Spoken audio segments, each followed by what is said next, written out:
Cheap mini PCs you have gotten. Oh, cheap mini PCs have gotten really good.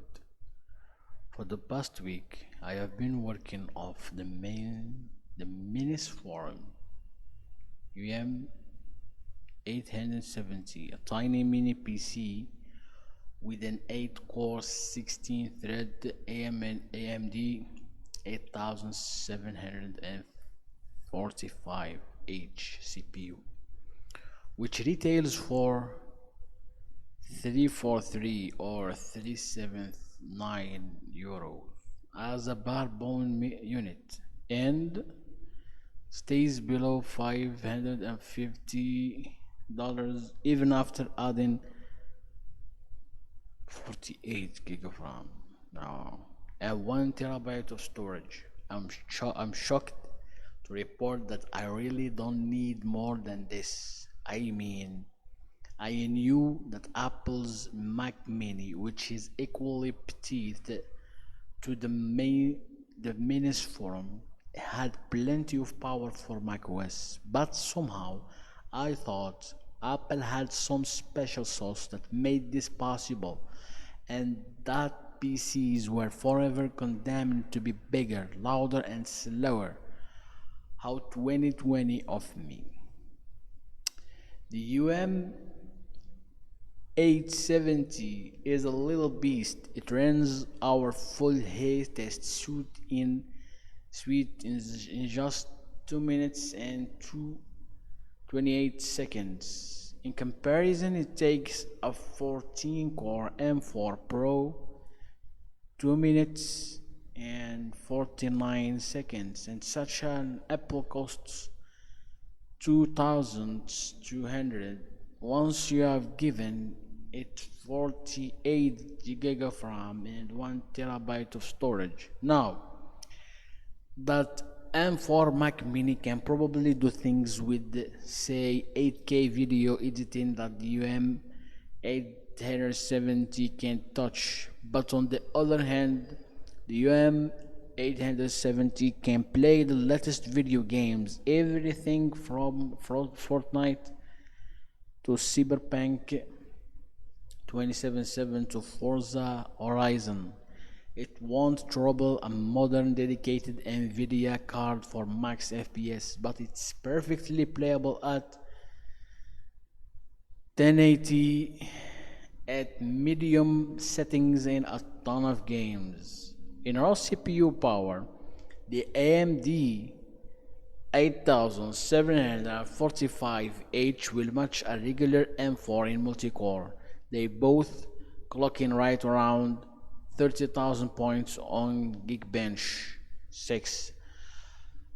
Though the M4 is fair bit quicker in single core, the AMD is also far behind an M4 Pro in raw multi-core power, 13K vs 22K, but at less than a quarter the cost. It's hard to complain.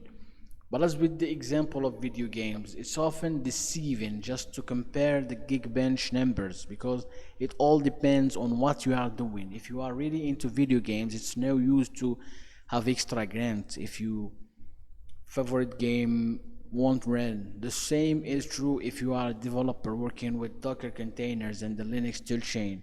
Quoted above the UM as quoted above, the UM 870 handily defeats the M4 Pro in our all-cores buzzing hay test suite.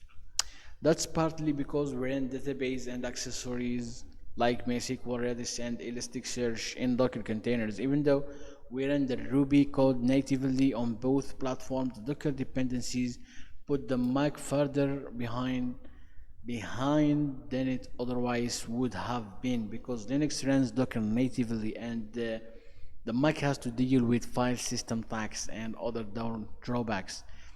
The irony is that it was partly Apple's volume with an investment in TSMC that got us these incredible AMD chips, as they are riding the same improvements in TSMC manufacturing prowess as Apple's M chips, the Zen 4 cores, and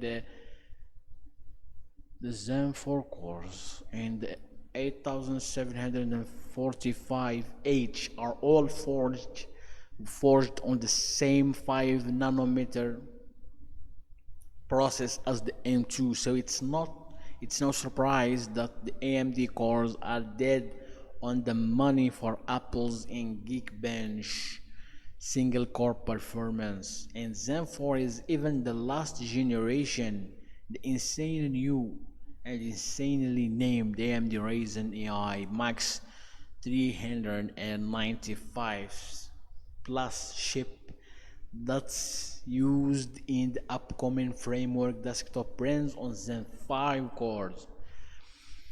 And with 16 of those, the 395 plus is faster in Geekbench multi-core than an M4 Pro and only ever so slightly behind the M4 Max. On my head test suite, it completes the run in an insane 1 minute 21 seconds, more than twice as fast as the 14 core M4 Pro. But I digress. The 395 plus chip isn't cheap, even if it's still a great deal. The framework desktop with 64 gigabytes and 1 terabyte, which is twice as fast as the M4 Pro with our heat tests, is 1744. That's still less than the 2199 Mac Mini, which only has 48 gigabytes of RAM, but obviously,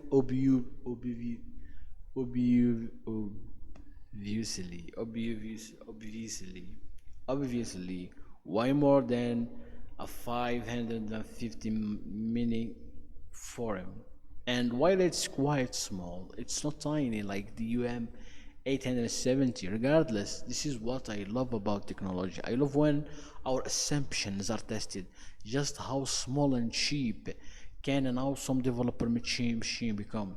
I love that open source Linux is able to run laps around Apple in the workloads that many developers need, like working with Docker containers. I love that this tiny little silent 550 mini PC on my desk is capable of putting out computing power that only a decade ago would have been reserved to loud honking metal in a data center.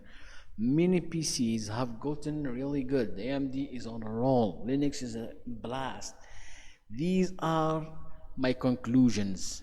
Check out the mini forum UM870 or the B-Link Sir 8.